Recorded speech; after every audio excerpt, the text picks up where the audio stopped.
já atingiu os 1,2 trilhão e poderá atingir cerca de 1,5 trilhão no final desse ano. Então, isso mostra que os gastos, inclusive esses gastos com dívida pública lá, isso não é o pagamento, isso é só o gasto da taxa de juros da dívida, tá? Só para vocês terem noção, já é maior do que o gasto com defesa, ou seja, com o próprio exército eles gastam mais em juros.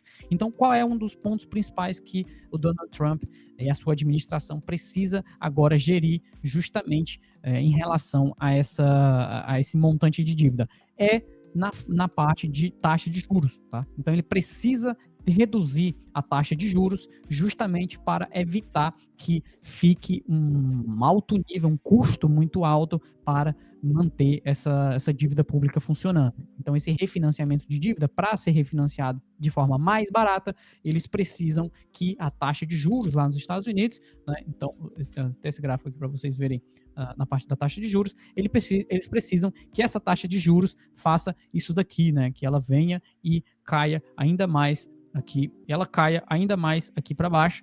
Atualmente está ali na faixa de 4,25, 4,50. Então, eles precisam dessa queda de juros justamente para que essa dívida pública fique mais fácil de se gerir e que o custo dessa dívida em termos de juros seja menor, tá? Então, como é que o Donald Trump faz isso? Como é que ele atinge isso daí? Uma das formas de atingir isso daí, e nós sabemos através da história, é que recessões, não sei se vocês podem ver aqui nesse gráfico, todas as recessões, elas foram ocasionadas aí após um processo de queda na taxa de juros, tá? Então vocês estão vendo aqui, ó, queda na taxa de juros e em cinza é a recessão. Então você tem queda na taxa de juros e em cinza uma recessão. Um dos pontos principais é que essas recessões, elas costumam ser atrasadas, ou seja, elas são contabilizadas de forma atrasada. Então, quando o NBR ele sinaliza uma recessão nos Estados Unidos, às vezes essa recessão já começou tipo 1, 2 ou 3 meses atrás, tá?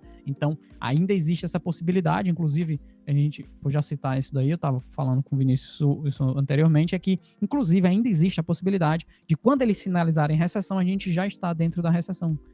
Então, existe essa possibilidade. E isso daqui é justamente para forçar a taxa de juros para baixo. Então, para quem não sabe, um dos principais pontos agora que o governo Trump está tentando fazer é cair a taxa de juros, fazer com que o Fed derrube a taxa de juros, e por isso que eu chamei aí de um combate entre o Trump versus o Powell, né? Porque o Powell, ele está aqui nesse momento, ele está tentando manter, isso daqui na verdade já está um pouquinho para cá, mas ele está aqui mais ou menos, ele ainda não desceu muito, e o Trump precisa que essa taxa de juros esteja mais baixa. Só que, por outro lado, se ele baixar a taxa de juros muito rápida, a economia acelera demais e a inflação volta a subir. Então, fica nessa gangorra, fica nesse toma lá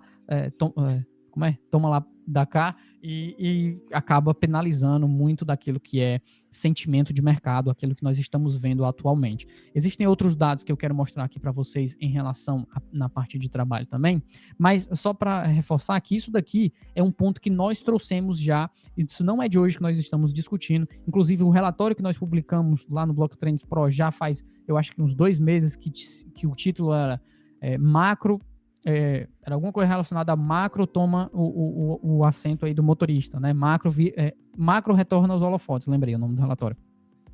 Justamente sinalizando de que, a partir daquele momento, nós entraríamos dentro de um cenário onde macro vira o nome do jogo e precificação de Bitcoin, precificação de ativos digitais é totalmente, ou pelo menos 90% dependente de macro, tá? Esse é o cenário que nós estamos vivendo atualmente. Se você acha que você somente através do gráfico de preço do Bitcoin vai conseguir retirar alguma informação, você tem esse direito, mas eu acredito que você vai estar perdendo uma boa parte aí do big picture, muito daquilo que vai ser relacionado à política monetária lá nos Estados Unidos. E, para quem não sabe, nossos relatórios lá no Block Trends Pro, eles costumam trazer todas essas perspectivas semanalmente. Então, o que eu estou falando aqui, provavelmente é algo que eu já falei 3 a 4 semanas atrás lá no Block Trends Pro. Se você tiver interesse em conhecer um pouco mais sobre aquilo que a gente faz no Block Trends Pro, você pode aproveitar, inclusive, agora que nós estamos com 40% de desconto no plano trimestral. Eu vou deixar aí um link tanto na descrição quanto no chat que está aparecendo aí embaixo, para vocês se cadastrarem lá no Blocktrends Pro e aproveitarem tudo aquilo que nós temos lá na plataforma atualmente. E, inclusive, não é só sobre macro, tá? Uma parte é macro, a maior parte é sobre on-chain e que eu acabo não trazendo muito aqui no canal porque os nossos indicadores são privados somente para os assinantes. Agora, isso daqui revela, voltando aqui para esse ponto, isso daqui revela que nós já estamos dentro desse cenário de recessão? Bom, existem vários pontos, tá? Existem vários indicadores. Uns dizem que nós talvez ainda não chegamos lá, mas em termos de expectativa de recessão, nós já estamos dentro de um sentimento de recessão. Ah, Cauê, quer dizer que sentimento de recessão não significa já estarmos numa recessão? Sim, pode ser que nós já estejamos dentro de um sentimento de recessão, a expectativa de recessão já exista, mas nós ainda não tenhamos uma recessão instaurada, pelo menos na parte técnica falando. E eu tenho alguns gráficos aqui relacionados a isso daqui. Vou pular esse primeiro. E o primeiro gráfico que eu tenho para mostrar aqui para vocês é a expectativa econômica para 12 meses em posterior aqui da Universidade de Michigan, compartilhada pela Apollo Research. Então vocês podem perceber que nesse momento nós estamos bem aqui.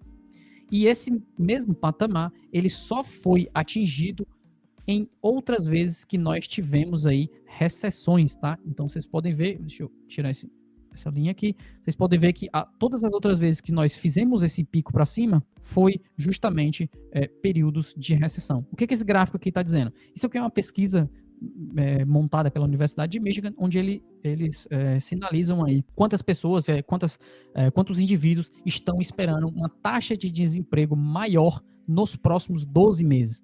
E nesse momento, nós já temos aí um patamar de 60%, quase 70% das pessoas, dos entrevistados, acreditando que nós teremos mais desemprego nos próximos 12 meses. Mas lembrando, isso é expectativa. Então você pode perceber que, sim, nós já estamos dentro de um sentimento de recessão.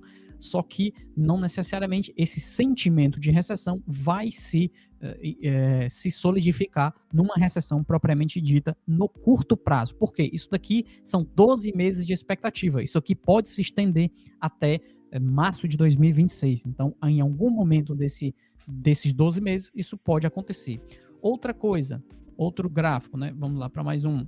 Outro dado importante aqui é justamente a expectativa de negócios. Então, naquele gráfico anterior, eu estava mostrando expectativa de desemprego pelos indivíduos. Aqui nós estamos vendo expectativa de condições de negócios nos próximos um ano. Quantas pessoas, quantos negócios esperam que as expectativas, que a condição de fazer negócio esteja pior nos próximos 12 meses? Nós estamos fazendo a máxima histórica nesse índice, tá? Então, os negócios lá nos Estados Unidos, aqui dentro da pesquisa, nunca estiveram tão pessimistas com a economia norte-americana quanto esses aqui, quanto nós estamos vendo atualmente. Mas lembrando, tá? Isso daqui é a expectativa daquilo acontecer. Então, nesse cenário, nós já estamos dentro de um cenário de recessão pelo sentimento do indivíduo e das empresas, tá? Então, nós já estamos dentro desse cenário. Ainda não se revelou, principalmente por conta de dados de emprego ainda não estarem nesses níveis e os dados de atividade econômica também ainda não estarem nesses níveis. Mas nós já estamos dentro da expectativa, dentro do sentimento de recessão que seria expectável de acontecer dentro de períodos de recessão, tá? Aqui não importa muito. E aqui é o ponto da inflação, porque ainda tem um outro lado, né? Além de as expectativas atuais serem de já estarmos entrando dentro de uma recessão nos próximos 12 meses, também acreditam que nos próximos 12 meses nós teremos aumento na inflação, o que é bem curioso, porque geralmente em cenários de recessão a atividade econômica ela cai bastante, isso faz com que preços também caiam bastante, porque existe menor demanda compradora. Então isso daqui deveria ser o oposto, deveria estar caindo para baixo, porque as expectativas de maior desaceleração econômica poderiam fazer com que preços também ficassem aí mais baixos. Não é o que a gente está vendo agora, e por isso que esse cenário é muito mais complexo do que um cenário convencional de recessão, do que a gente poderia vivenciar. A expectativa está bem contrária ao Truflation, né? Bem contrária ao Truflation.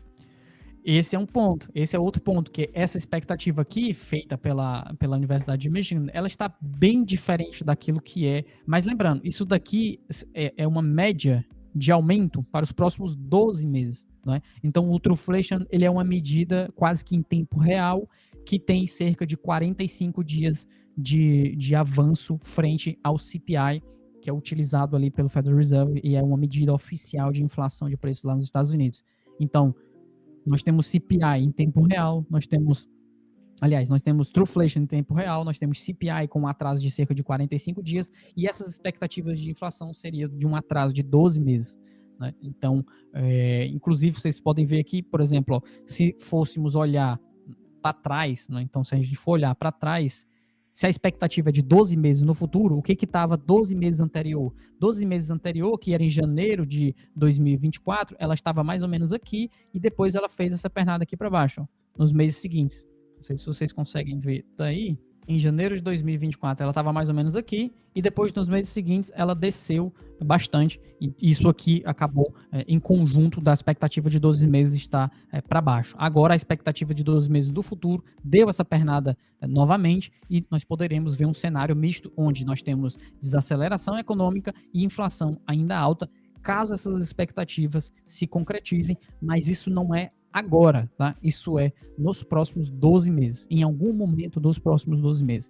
Qual é a grande dificuldade agora do mercado compreender justamente a parte do timing? Por quê? Porque nós estamos num cenário onde em breve, e quando eu digo em breve, nós vamos ter dados de ISM, por exemplo. Por enquanto, nós ainda não vimos esse nível de queda na atividade econômica se correspondendo na prática, tá? E que eu estou mostrando aqui para vocês o PMI, o Purchasing Managers Index, que mostra é um dos principais barômetros, um dos principais medidores de atividade econômica lá nos Estados Unidos, e por enquanto ele ainda não fez essa pernada estrutural que costuma acontecer em recessões, tá? Então, por enquanto, essa é a grande perspectiva, mas não é aquilo que o mercado está precificando, inclusive em termos de ouro, tá? Inclusive em termos de ouro. O ouro está aqui atingindo as máximas em preço, e não só em preço, mas através de compras por bancos centrais, sendo um dos principais bancos centrais aqui o próprio Banco Central da China, que esteve comprando ouro aí recentemente, nos últimos 3 a 6 meses, voltou a ativar aí esse modo comprador lá nas suas reservas de ouro. Então isso mostra que não só os investidores estão temerosos com os próximos meses em termos de economia global, mas os próprios bancos centrais ao redor do planeta estão temerosos em termos de estrutura econômica e como isso pode se desenrolar.